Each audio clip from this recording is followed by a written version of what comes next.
لیکن جیسے صاحب اب تو ہم دیکھتے ہیں کہ کچھ حوالوں سے معاملہ اس سے بھی زیادہ سنگین ہے. دفاعی جنگ کا حق تو آپ بھی تسلیم کرتے ہیں؟ میں تو اقدام کے ساتھ جنگ کا حق تسلیم کرتا ہوں. میں تو اقدام کے ساتھ جنگ کرنے کو اسلام کے حکام میں سے ایک حکم سمجھتا ہوں. ٹھیک. یعنی صرف دفاعی نہیں، میرے نزدیک تو دفاع کا لفظ بولنا بھی ٹھیک نہیں ہے. اسلام میں ظلم کے خلاف جنگ کا ہمیں حکم دیا گیا ہے، اور ہم اللہ کا شکر ادا کرتے ہیں کہ ہمارے دین میں یہ ہدایت موجود ہے کہ دنیا میں اگر کہیں ظلم ہوگا اور ہمارے پاس طاقت ہوگی تو ہم اس کے خلاف جنگ کریں گے. اب کیا فلسطینی، عراقی، افغانی، کشمیری یہ لوگ اپنا وہ دفاع کا حق استعمال نہیں کر رہے ہیں؟ پورا حق ہے ان کو، لیکن یہ کیسے کرنا چاہیے؟ اللہ تعالیٰ نے جنگ کا حق اس گروہ کو دیا ہے جس کے پاس سیاسی قوت ہوتی ہے. جب آپ جنگ کرتے ہیں، مثال کے طور پر فلسطین میں آپ کو جنگ کرنی ہے تو فلسطین کی قوم کو اس کا فیصلہ کرنا ہے. پاکستان میں آپ کو جنگ کرنی ہے تو پاکستان کی قوم کو اس کا فیصلہ کرنا ہے. مسلمانوں کی طرف سے آپ کو جنگ کرنی ہے تو سب مسلمانوں کو اس کا فیصلہ کرنا ہے. یہ فیصلہ کرنے کا حق جاوید احمد غامدی کو، سلیم صافی کو، فلاں اور فلاں کو، اس جتھے کے رہنما کو نہیں ہے. ٹھیک. ان تصورات کو بہت تنقید کر کے سمجھنا چاہیے. اللہ تعالیٰ نے جہاد کا حکم کس کو دیا ہے؟ فرد کو دیا ہے؟ ہرگز نہیں. اللہ تعالیٰ نے جہاد کا حکم، قتال کا حکم مسلمانوں کو بحیثیت جماعت دیا ہے. تو فلسطین کی پوری قوم اگر اپنے نمائندوں کے ذریعے سے یہ فیصلہ کر لیتی ہے اور اس کی پوری قیادت یہ فیصلہ کر لیتی ہے کہ ان کو جنگ میں میدان میں کود پڑنا ہے، یا مثال کے طور پر پاکستان کے عوام یہ فیصلہ کرتے ہیں یا عالم اسلام یہ فیصلہ کر لیتا ہے کہ ہمیں اب جنگ کرنی ہے، تو ان کو جنگ کرنے کا حق حاصل ہے. جنگ کرنا کوئی ممنوع نہیں ہے، اسلام کے اندر جنگ کا حکم موجود ہے، لیکن اس حکم کا تعلق افراد سے نہیں ہے، جتھوں سے نہیں ہے، گروہوں سے نہیں ہے. اس کا تعلق پوری مسلمان امت سے ہے، اور مسلمان امت کا اجتماعی نظم اس کا فیصلہ کرتا ہے. ٹھیک. ناظرین، غامدی صاحب بھی جہاد کے منکر نہیں ہیں. وہ بھی فرماتے ہیں کہ دفاعی جنگ کی جا سکتی ہے مسلمانوں کی طرف سے، لیکن وہ فرماتے ہیں کہ یہ فیصلہ کوئی فرد نہیں کر سکتا بلکہ مسلمانوں کا نظم اجتماعی کرے گا. صاحب یہ جو آپ بتا رہے ہیں کہ ٹھیک ہے دفاعی جنگ کا حق حاصل ہے، لیکن اس میں کا باقاعدہ کلامی کر رہا ہوں. میں نے تو یہ کہا ہے کہ دفاعی نہیں، صرف آپ اقدام کر کے بھی جنگ کریں گے. ٹھیک. آپ کو حکم دیا گیا ہے اس کا. قرآن مجید میں ہدایت کی گئی ہے کہ آپ ظلم کے خلاف اٹھیں اور جہاد کریں. ٹھیک. یعنی صرف دفاع نہیں. یہ نقطہ نظر تو کوئی دوسرے لوگوں کا ہوگا. اچھا. میں نے تو کبھی یہ لفظ استعمال نہیں کیا. میری جو کتاب میزان ہے جس میں میں نے اسلام کے بارے میں اپنا پورا نقطہ نظر بیان کیا ہے، اس میں آپ جہاد و قتال کا مضمون پڑھیے. ٹھیک. اس باب میں نے وضاحت کے ساتھ یہ بتایا ہے کہ اگر ہمارے پاس طاقت ہوگی تو اللہ کا حکم ہے کہ ہم خود آگے بڑھ کر یعنی آپ یہ کہتے ظالم ہیں کے خلاف کہ جہاد نہ کریں. صرف دفاعی جنگ یا قتال جو ہے وہ جائز اور فرض ہے، بلکہ ظلم اور عدوان کے خلاف اقدام کر کے بھی جنگ کی جائے اقدام کی بھی جنگ کی جا سکتی ہے، لیکن فیصلہ کوئی فرد نہیں کرے گا، مسلمانوں کا نظم اجتماعی کرے گا. اس لیے کہ جو احکام مسلمانوں کو بحیثیت جماعت دیے گئے ہیں ان کا فیصلہ بھی وہی کریں گے. اس کی مثال لے لیں. جیسے مثال کے طور پر قرآن مجید کہتا ہے کہ آپ چور کے ہاتھ کاٹ دیں، یہ اللہ کا حکم ہے، لیکن کیا اس پر میں عمل کرنے کا حق رکھتا ہوں؟ میں اپنے ہاں اگر دیکھوں کسی نے چوری کر لی ہے، میرے ملازم نے چوری کر لی ہے، ثابت ہو گیا، مال برآمد ہو گیا، مجھے حق حاصل ہے کہ میں اس حد کا اس پر نفاذ کر دوں؟ کیا ایک جتھا بنا کے ہمیں یہ حق حاصل ہے کہ ہم گلیوں اور بازاروں میں ٹکٹکیاں لگائیں اور لوگوں کو کوڑے مارنے شروع کریں؟ لیکن پھر وہی سوال آتا ہے نا کہ جاوید صاحب آپ بھی فرماتے ہیں کہ ظلم و عدوان کے خلاف جہاد فرض ہے، تو کیا عراق، افغانستان، کشمیر، فلسطین میں جو کچھ ہو رہا ہے وہ ظلم و عدوان نہیں ہے؟ ظلم و عدوان ہونے میں تو کوئی شبہ ہی نہیں ہے. دیکھیے ظلم و عدوان کی تاریخ آج کی نہیں ہے. جب برطانیہ عظمیٰ نے مسلمانوں کی سلطنتوں کو پامال کیا اس وقت بھی بہت سے مظالم ہوئے. اس سے پہلے جو بڑی طاقتیں یہاں دنیا میں حکومت کرتی رہی انہوں نے بھی مظالم کیے. ہماری حکومتیں بھی معاف کیجیے گا ظلم کرتی ہیں. مسلمانوں کی جب سلطنت قائم تھی انہوں نے بھی جگہ جگہ بعض ایسے اقدامات کیے کہ جن کو ظلم ہی کہا جا سکتا ہے. ظلم تو ہوگا. سوال یہ ہے کہ اس کے خلاف جنگ کا فیصلہ کس نے کرنا ہے؟ مسلمانوں نے کرنا ہے. مسلمانوں نے. آپ مسلمانوں کے علماء کو، فقہا کو، ان کے اکابر کو، ان کے زعماء سیاست کو اکٹھا کیجئے. قرآن مجید نے آپ کو کیا تعلیم دی ہے؟ قرآن مجید نے یہ تعلیم دی ہے. کیسے اکٹھے ہوں گے آپ؟ فلسطینی کیسے اکٹھے ہوں گے؟ عراقی کیسے اکٹھے ہوں گے؟ یہاں پہ کیسے اکٹھے ہوں؟ تو کیا جب تک وہ اکٹھے نہیں ہو جاتے اور کوئی فیصلہ نہیں کیا تو قرآن کا یہ حکم معطل رہے گا؟ قرآن مجید نے حکم جن کو دیا ہے عمل ان کو کرنا ہے.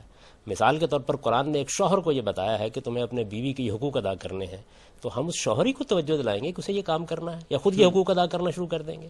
اللہ نے جس کو جو حکم دیا ہے اس کو وہاں تک پہنچایا جائے گا.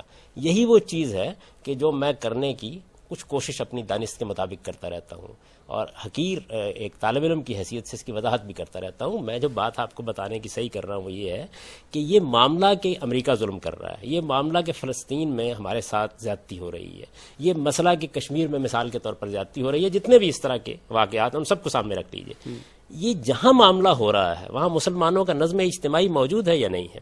اس وقت دنیا بھر میں 55 کے قریب ممالک ہیں، یہ مسلمانوں کا مسئلہ ہے، یہ میرا اور آپ کا مسئلہ ہے؟ نہیں، عراقیوں کا نظم اجتماعی تو صدام کی شکل میں موجود تھا، افغانیوں کا ملا محمد عمر کی صورت میں موجود تھا، وہ تو انہوں نے آ کے سب کچھ تل پٹ کر دیا۔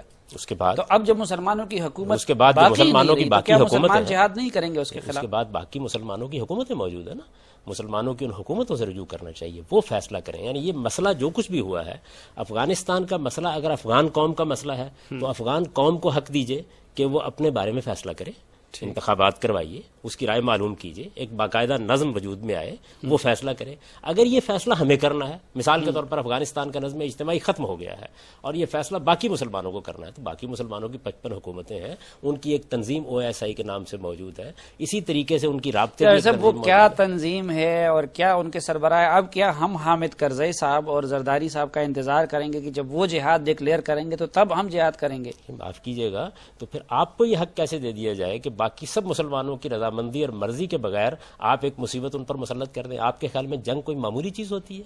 کیا آپ کو یہ حق دے دیا جائے آپ یہ جنگ کہاں کریں گے؟ مریخ پر بیٹھ کر کریں گے؟ زارا پر بیٹھ کر کریں گے؟ یہ مسلمانوں کے ملکوں میں بیٹھ کے کریں گے؟ ان کے نظم اجتماعی سے آپ نے مشورہ کیا؟ اچھا چھوڑ دیجئے زرداری صاحب اور فلاں کا جن کے نام آپ نے لیے ہیں، کیا مسلمانوں کے تمام علماء، تمام فقہا اکٹھے ہوئے ہیں کسی جگہ؟ انہوں نے فیصلہ کیا ہے کہ اب ہم جنگ کا فیصلہ کر رہے ہیں؟ نہیں تو میں تو کسی کے پیچھے نہیں گیا ہوں نا جنگ کرنے کے لیے، میرے ملک پہ انہوں نے حملہ کیا ہے، میری اس پہ قابض ہو گئے ہیں، تو کیا میں مزاحمت بھی نہیں میرا کروں گا؟ ملک نہیں صرف، بلکہ افغان قوم کا ملک، میرا ملک نہیں صرف، تمام فلسطینیوں کا ملک۔ تو اس کے بعد ظاہر ہے کہ رد عمل اگر آپ کو ظاہر کرنا ہے تو آپ تنہا کریں گے۔ مثلا میرے گھر پر کوئی حملہ آور ہو جائے تو باپ فیصلہ کرے گا نا، سب کو بٹھائے گا، طے کرے گا ہمیں اب لڑنا ہے، ہمیں مصالحت کرنی ہے، ہمیں کوئی اور طریقہ اختیار کرنا ہے۔ ہر مسئلے کا حل صرف جنگی نہیں تو آپ کے گھر میں اگر ڈاکو گھسا ہے تو تب آپ جو ہے کہیں گے کہ نہیں ابھی میں کچھ نہیں کرتا، وہ اگر گولی چلاتے جواب میں گولی نہیں چلاتا، پہلے میں اپنے گھر میں مشورہ کرتا ہوں، وہ سب شرائط پوری کرتا ہوں، تو یہ تو وہی بات نہ ہوئی۔ روز یہی کرتے ہیں آپ، ہر آدمی کو یہ کہتے ہیں کہ آج کل کے زمانے میں تمہارے لیے ممکن نہیں رہا یہ، اس وجہ سے جو پیسے جیب میں ہیں وہ ڈاکو کے حوالے کرو، اپنی جان بچانے کی کوشش کرو۔ ہدایت فرماتے ہیں نا، یہ انفرادی زندگی میں یہ ہدایت کرتے ہیں۔ اچھا فرض کر لیجئے کہ اس وقت باپ موجود ہے، میں اس سے سرکشی کر کے اقدام کر دوں گا گھر میں؟ آپ کا ایک نظم اجتماعی ہے پاکستان میں، آپ کا نظم اجتماعی ہے ایران میں، آپ کا نظم اجتماعی ہے سعودی عرب میں، آپ کی حکومتیں قائم ہیں، ان میں سے منتخب حکومتیں بھی ہیں، بادشاہتیں بھی ہیں۔ سوال یہ ہے کہ کیا انہوں نے بیٹھ کر یہ فیصلہ کیا ہے؟ یہ فیصلہ کس نے کرنا ہے؟ کیا ہم جنگ کرنے کی پوزیشن میں ہیں؟ ہمیں اس وقت میدان میں اترنا ہے، ہمیں خندق کھودنی ہے، ہمیں بدر کی طرح باہر نکلنا ہے، ہمیں احد کی طرح مقابلہ مدینے میں رہ کرنا ہے؟ کیسے کرنا ہے یہ معاملہ؟ اس کا فیصلہ آپ کے خیال میں اگر اس گڑی کے لوگ، اس علاقے کے لوگ، اس محلے کے لوگ کرنا شروع کر دیتے تو قریش کے خلاف جدوجہد کی جا سکتی تھی۔ ایک اجتماعی نظم اس کا فیصلہ کرے گا۔ یہ فیصلہ کرنے کے لیے آپ کس دن بیٹھے ہیں؟ اس نظم اجتماعی کو آواز دیں، اس کو بتائیں۔ اس وقت تو صورتحال یہ ہے کہ جب اس طرح کے معاملات ہوتے ہیں تو مسلمان کا گلا کاٹ رہا ہوتا ہے۔ نہیں تو ایک اور بھی پہلو ہے نا، افغانستان میں ایک نظم اجتماعی قائم تھا، طالبان کی حکومت تھی، انہوں نے ہی مزاحمت کا فیصلہ کیا تھا۔ اسی طرح عراق میں جس کو آپ نظم اجتماعی کہتے ہیں، برا نہ مانیے گا ایک تلخ سوال کروں، یہ جو نظم اجتماعی قائم تھا یہ افغانستان قوم کی مرضی سے قائم ہوا تھا؟ اس نے منتخب کیا تھا اسے، اس نے حق دیا تھا کہ ہم پر حکومت کرو؟ آپ پہلے اس کا فیصلہ کریں کہ حق حکومت حاصل کیسے ہوتا ہے۔ کم از کم امریکیوں سے زیادہ حق حکومت ان کو حاصل تھا۔ حق حکومت حاصل ہوتا کیسے ہے؟ پاکستان میں حق حکومت کیا فوج کا جرنیل ہونے سے حاصل ہو جائے گا؟ کسی خاندان کا فرد ہونے سے حاصل ہو جائے گا؟ چند علماء مل کر اگر حکومت سنبھال لیں تو حاصل ہو جائے گا؟ یہ پاکستانی قوم کو فیصلہ کرنا ہے۔ اصل میں بنیادی طور پر میرا احساس یہ ہے، نہیں بہرحال امریکہ سے تو زیادہ وہ جسٹیفائڈ تھے نا۔ دیکھیے بات یہ ہے کہ یہ تو افغان قوم کو فیصلہ کرنا ہے نا، کون جسٹیفائڈ ہے اور کون نہیں ہے۔ امریکہ کو تو کوئی حق ہی نہیں ہے، لیکن افغان قوم نے کیا فیصلہ کیا تھا کہ طالبان کو وہ اپنے اقتدار کی ذمہ داری دے دیں گے؟ یہ کس دن فیصلہ ہوا تھا؟ اگر فرض کیجئے کہ انہوں نے حکومت سنبھال لی تھی کسی نازک صورتحال میں، انہوں نے انتخابات کرائے تھے، معلوم کیا تھا کہ ان کی مرضی کیا ہے، وہ آج اس کے لیے تیار ہیں کہ دنیا میں یہ تحریک برپا کی جائے کہ افغانستان میں آزادانہ انتخابات اقوام متحدہ کی نگرانی میں ہوں اور وہ ایک سیاسی جماعت کی حیثیت سے حصہ لیں، اس کے اندر تیار ہیں اس کے لیے۔ اچھا صاحب، آپ نے جب تلخ سوال کر دیا تو اگر معاف کیجئے میں بھی ایک تلخ سوال کروں۔ جی آپ کو پورا حق ہے۔ یہ جو شروع میں آپ نے مثال دے دی کہ جی اگر آپ کے گھر میں ڈاکو گھس آئے تو آج کل آپ بتا رہے تھے کہ فلسفہ یہی ہے کہ لوگ کہتے ہیں کہ جو کچھ ہے ان کے سپورٹ کر دو، باہر نکلتے بھی یہی کہتے ہیں. باہر نکلتے بھی یہی کہتے ہیں. لیکن کچھ لوگ کہتے ہیں کہ یہ کچھ شاید بے غیرتی کا فلسفہ. کہتے ہیں غیرت یہ تقاضا کرتا ہے کہ اپنا آپ کے پاس جو کچھ ہے اپنا مال اپنی اولاد ان کے دسترس میں نہ دو، مر جاؤ، ڈٹ جاؤ، کچھ بھی ہو جائے. کہتے ہیں غیرت مند لوگوں کی یہی سوچ ہوتی ہے، اور کہتے ہیں مسلمانوں سے زیادہ غیرت مند کوئی اور نہیں ہو سکتے. مسلمان اگر سارے اتنے غیرت مند ہیں تو آپ ان کے نظم اجتماعی سے اتنے مایوس کیوں ہیں؟ ان کو فیصلہ کرنے دیں تاکہ وہ غیرت مندانہ فیصلہ کریں اور دنیا سے ٹکرا جائیں. پھر آپ اتنے مایوس کیوں ہیں؟ یعنی پاکستان کے اندر، سعودی عرب میں، مختلف جگہوں کے اوپر کروڑوں کی تعداد میں مسلمان آباد ہیں. پھر ان کو حق دیں اس بات کا، پھر میدان میں نکلیں، اپنا یہ نقطہ نظر لے کے آئیں، افغانستان ہی میں نکلیں اور لوگوں سے کہیں کہ وہ آپ کو حکومت دے دیں تاکہ آپ امریکہ کے خلاف جہاد کر سکیں. میدان میں آئیں، لوگوں سے ووٹ مانگیں، لوگوں کی رائے اگر ان کو حاصل ہو جاتی ہے. اچھا، اب اس کا کیا ہم امریکہ کو ایک حقیقت سمجھ کے آرام سے بیٹھ جائیں کہ افغانستان بھی اس کے سپورٹ، عراق بھی اس کے سپورٹ، اور فلسطین ان کے سپورٹ، اور کشمیر ہندوستانیوں کے سپورٹ؟ جو کچھ آپ نے لائے عمل اختیار کیا اس کے نتیجہ تو وہی نکلے گا کہ ایک ایک چیز سپرد ہوتی چلی جائے گی. میں جو بات عرض کر رہا ہوں وہ یہ ہے کہ آپ کو جو کچھ بھی کرنا ہے، اور دنیا میں جب بھی کسی قوم کو اس طرح اقتدار حاصل ہوتا ہے جیسے امریکہ کو ہے، کل چین کو حاصل ہو جائے گا.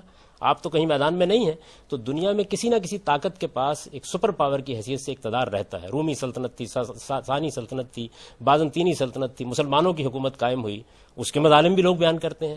تو یہ جو کچھ بھی ہوگا دنیا میں، اس کے مقابلے میں آپ کو کچھ کرنا ہے، اس کو بیٹھ کر کرنا ہے، کسی جگہ سوچنا. قرآن نے آپ کو کیا حکم دیا ہے؟ کبھی قرآن مجید کو کھول کر دیکھیے، وہ کہتا ہے کہ جب کوئی امن اور خوف کا اس طرح کا بڑا مسئلہ پیش آ جائے تو کیا کرنا چاہیے؟ لوگ الگ الگ ہو کے فیصلے نہ کریں. لَعَلِمَهُ الَّذِينَ يَسْتَنبِطُونَهُ مِنْهُمْ. اس وقت معاملہ اہل امر کے سپرد کرو، ارباب حل و عقد کے سپرد کرو، تاکہ جو لوگ معاملے کو سمجھ کر فیصلہ کر سکتے ہیں وہ رائے قائم کریں. میں کیا کہہ رہا ہوں آپ سے؟ میں یہ نہیں کہہ رہا کہ آپ مزاحمت نہ کریں، میں یہ نہیں کہہ رہا کہ آپ گھر میں بیٹھ جائیں. میں یہ کہہ رہا ہوں کہ فیصلہ جو بھی کرنا ہے، فیصلے کئی ہو سکتے ہیں. رسول اللہ صلی اللہ علیہ وسلم نے فیصلہ کیا کہ وہ خندق کھود کر مقابلہ کریں گے، میدان میں نہیں نکلیں گے. ظاہر ہے کہ یہ فیصلہ خدا کے پیغمبر نے کیا نا. ٹھیک. اس فیصلے کو اگر خدا کا پیغمبر اس وقت نہ کرتا تو اس کے بھی کچھ نتائج نکلتے. کیا چند لوگ مل کے اس وقت سرکشی کرتے اور سرکشی کر کے باہر نکل جاتے تو یہ درست ہوتا؟ اس لیے کہ ان کی غیرت کا تقاضا یہ تھا کہ آخر محصور ہو کے کیوں مقابلہ کیا جائے. غیرت کا تقاضا کیا ہے، غیرت کے تقاضے کو کیسے پورا کرنا ہے، عزت کیسے بچانی ہے، اس کا فیصلہ کون کرے گا؟ مسئلہ آپ کا ذاتی ہے، میرا ذاتی ہے، یا مسلمانوں کا ہے؟ فیصلہ کرے نا. امریکہ نے آپ کے خلاف کوئی ذاتی اقدام کیا ہے؟ ذاتی اقدام کیا تو جائیے ذاتی بدلہ لے لیجئے اس سے. اگر یہ مسئلہ مسلمانوں کا ہے تو پھر مسلمانوں کو فیصلہ کرنا ہے. افغانستان کا مسئلہ ہے تو افغانستان کی قوم کو فیصلہ کرنا ہے. افغانستان کی قوم کا فیصلہ کیسے حاصل ہوگا؟ آزادانہ انتخابات میں آئیے، افغان قوم کا اعتماد حاصل کیجئے، اس کے بعد پالیسی بنائیے، پارلیمنٹ میں بیٹھ کے جرگہ منعقد کیجئے، لوگوں کو اکٹھا کیجئے، فیصلہ کیجئے اس بات کا کہ ہم نے امریکہ کے خلاف جنگ کرنی ہے. آپ کو کون روک؟ ناظرین،